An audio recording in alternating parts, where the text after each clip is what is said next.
My question is a follow-up to what the first question is on genre. I'd like to ask the critics whether they see that there is a certain similarity with the 10 fragments being commissioned, that they mainly follow a narrative genre and not experimental or genre, in the sense that cinema as a form of fantasy instead of cinema as reality, realism, and illusion. But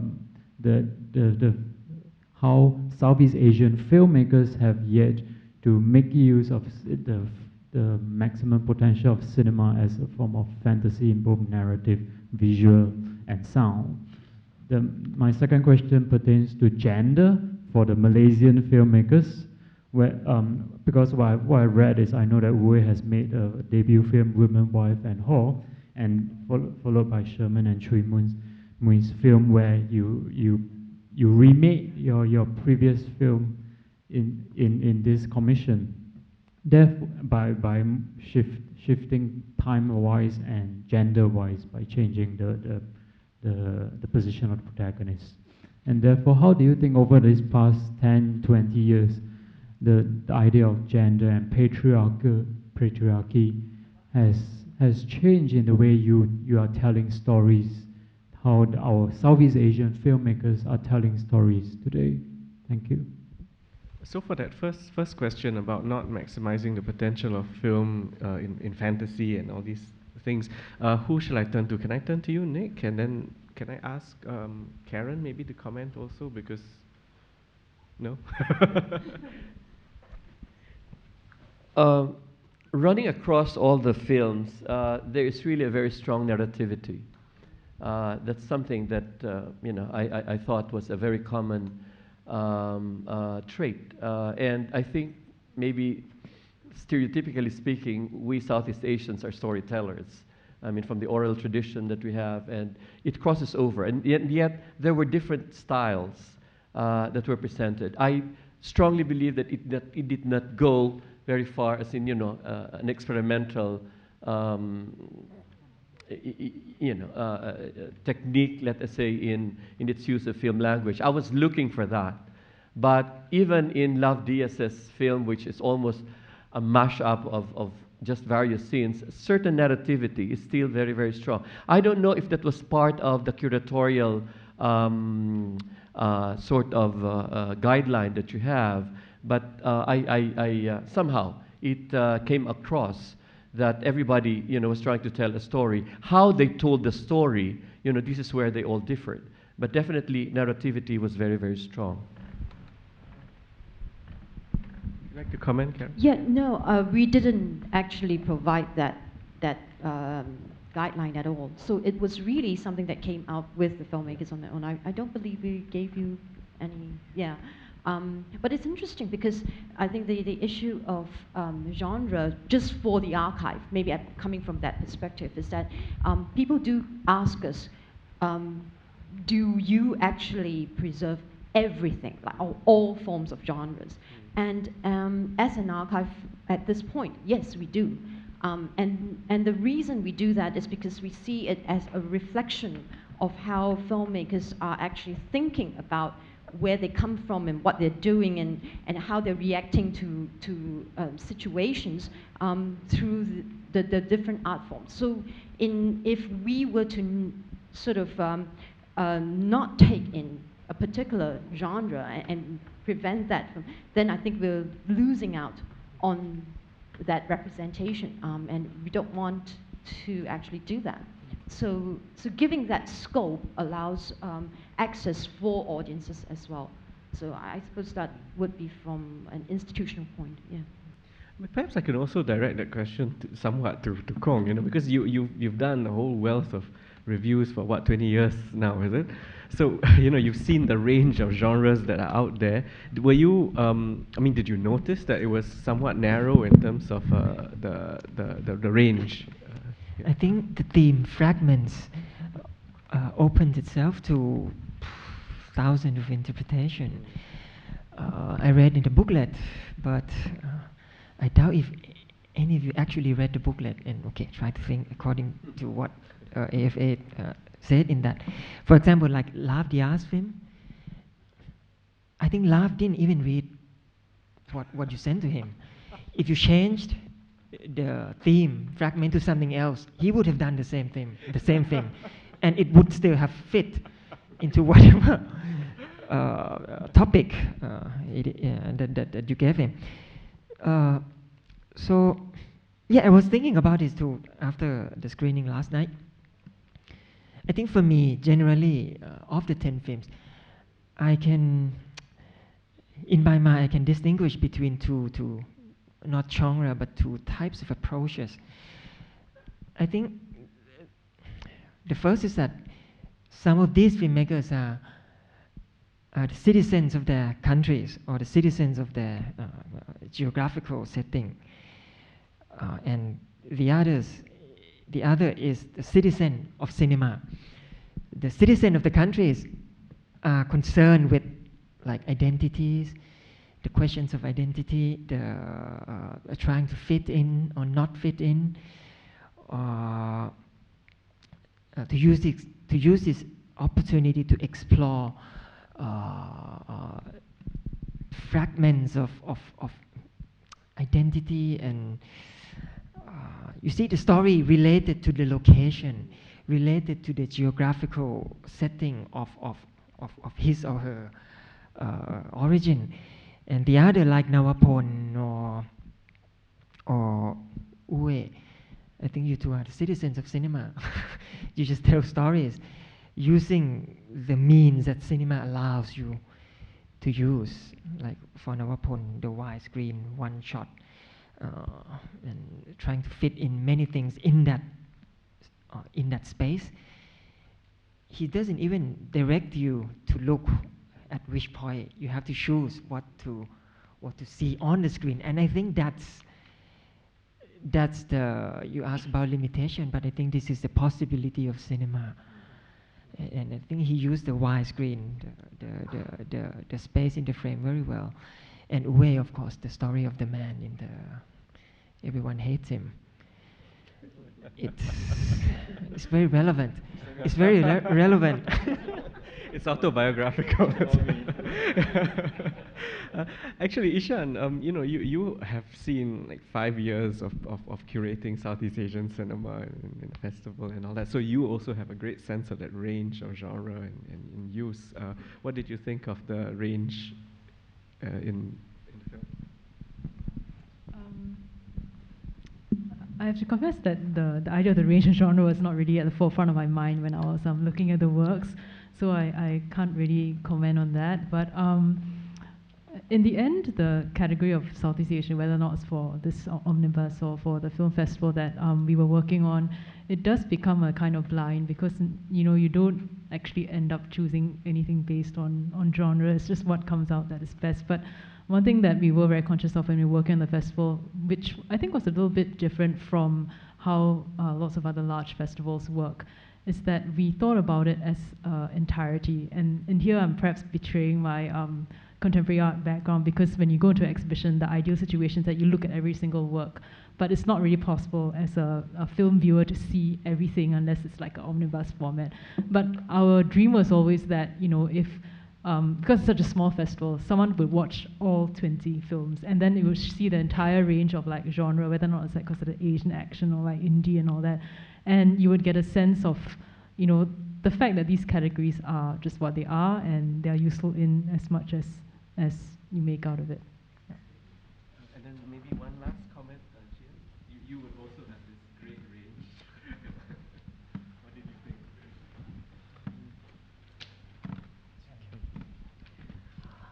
Well, it definitely ranged quite a very wide for me, from my perspective, and I guess also on behalf of like the audience on my platform wise.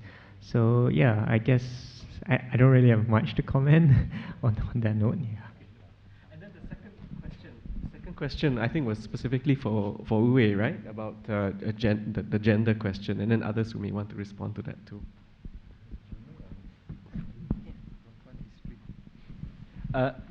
If I can just backtrack a little bit.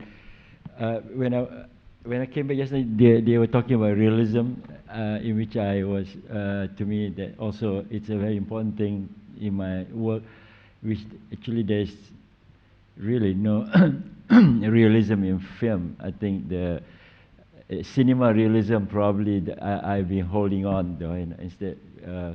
The more important thing to me, film is about plausibility. That's the key word, you know. So when the plausibility comes, the realism gives way. So then sorry, the question is the gender.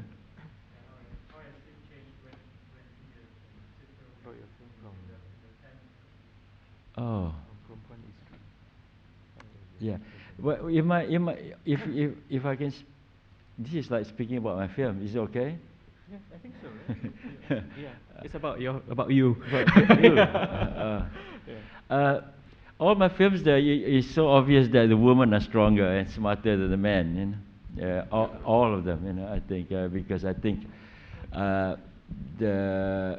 because I come from that that kind of society, the woman is more prominent. Like my last film, the whole architect of the whole story is the woman, the mother, and then she's also being feared at the same time.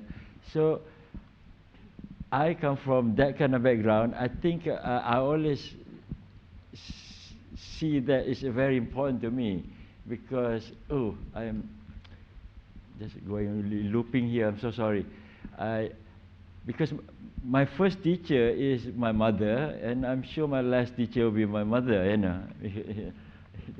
And that's why I grew up as coming because, like I said, my parents are a product moved from West Sumatra to Malaysia, and I've been given that kind of printing of so the woman has always been there though, you know. I think, you know, and it when Kaki Bakar, the arsonist, was shown in Berlin, I remember the people were asking, why is the mother is a little bit silent, you know? That's when the possibility, realism comes in to me. I was thinking because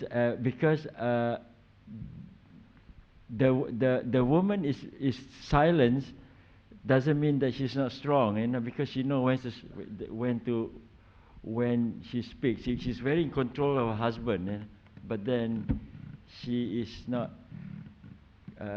vocal. On that note, you know. My silence to your answer, to your question, is an answer. I think. Okay, thanks. I wonder if I can just add, ask Chui to comment a little bit, because I know at the beginning you didn't want to be burdened by the label of woman filmmaker, right? But you have such interesting treatment of women in your films. I mean, Love Conquers All, and very different as well. Could you maybe comment on the women in your film? I actually don't really think I make film about women. No, actually, I'm sure it's not. I'm sure yeah. it's not. But yeah. And I think before I make my feature film, I was quite like after I make a Train Tanjung Malim and a few others, and their friends or people that commented, I make very women's film and they are very feminist. Actually, I think they say feminine, but I heard feminist. So as a joke, actually, I make a film called Company of Mushrooms, and it's just like 4 men talking. It's more like for fun, or just to respond to that. Like, see, I don't always make film about women, but I think in the end, someone commented, "Oh, this is the most feminist film you made." Yeah, something like that. Then after that I just give up. I mean, it's okay. Whatever I made, it will be maybe feminine, and I don't think I very consciously think about that. But I do want to comment about, like, there's a question that I get a lot, that is like that this assumption of like it's very difficult to be a woman filmmaker, which is not true, and or is for my own experience, I actually somehow feel guilty. Sometimes I feel guilty as being a woman filmmaker, like to the extent like I suspect I get certain film grants because I think we should give a grant to a woman. When I get an award, I will suspect maybe they think they should give an award to a woman filmmaker, or especially it's from Malaysia. I mean, sometimes I suspect that. That makes me feel bad, and it doesn't help. But I although it's all suspicion, but I do think for sure I took some advantage of that. I mean, for sure, but it's maybe not only being woman, but being Malaysian. And so sometimes I tell some younger filmmakers like, oh, you are young Malay woman filmmakers. Oh no, there's even Kadazan, the soon filmmakers.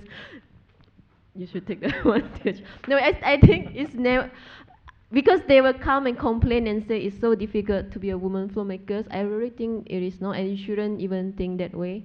Or I think we always make excuse of any reason that we could to tell people why our film was not selected to a festival, why our film is not, I mean, why they didn't get grants and all that. And it's actually not true, whether it is because you are Malaysian or you are Chinese or you're, I mean, usually just because your film is not good.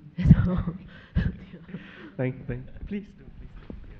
Actually, I have been told once to my face that I was selected to be on a part of a kind of lineup because they wanted like a female perspective, but which I actually find quite interesting too, because in the end, what happens is that anyone who's from some kind of minority or perceived minority within a kind of range of people or industry or whatever, you have the advantage of being split on two sides, because number one, you have to understand how the so-called majority operates, but at the same time you bring your sensibility and you're obliged to explain your sensibility in a way that makes sense to the so-called majority. So that can only be an advantage, and if so, then just bring it on. I'm sure we're happy to. I think there's a jokes about it, like if you are a single-legged black Muslim woman.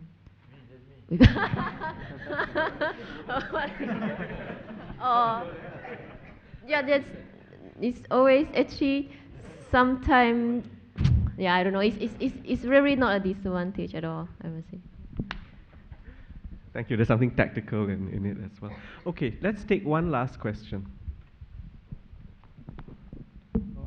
Can I just add one sentence? My point is that even the man filmmaker are making the women characters in their film in a patriarchal manner, in a way that even we see women waiting for men, women pining for men, women following men, listening to men. Say in Sherman's film, for instance, is listening to the fathers. And so on and so forth. So that is my point. It's not about women filmmakers, but even the men and women are making the women characters obeying men. That's my point. Patriarchal film. I think in my film, I come from a family where my mother talks for 3 persons. My father doesn't talk at all. So I grew up in this environment where everything is set by my mother. So it's like, and I think that has maybe sharing, maybe possible the same situation with U-WEI, where the women plays a very dominant role in the family. In fact, my films, maybe not this, but the other, all my other films in fact, is a very woman-dominated films that I've made. And I've shown a film in a women's film festival. They invited my film. I said, I'm not a woman. But they said, but we won this film. I said, but I thought it's a women's film festival. So finally I showed the film there. For this film, I think it's about the time. What I was trying to reflect on is the representation of that period. And it was a period where women listens to the society, other than the matriarchal society that we have. I think we have also in the Peranakan families, where the matriarch of the family, the grandmothers will be the one that dictate what happens in the house. And then also, I was reading about this saying that the woman listens to the father, the husband, and the son. So the woman I don't know what is in Vietnam, is that when the woman is young, she listens to the father. When she's married, she listens to the son. And when she's a widow, she listens, when she's married, she listens to the husband. And when she's a widow, she listens to the son. I think that marks very much about, in some ways, the Southeast Asia, except maybe the Minangkabau. And there are certain matriarchal societies that would depart. But in fact, to the contrary, most of my films, they are actually very woman-centric. And yeah. And also about the genre, I think when EFA asked me to make a film, I thought, oh shit, I have to make something more cinema than my installation stuff. Because my installation stuff, I have a take of like 12 minutes with just people talking, or 10 minutes.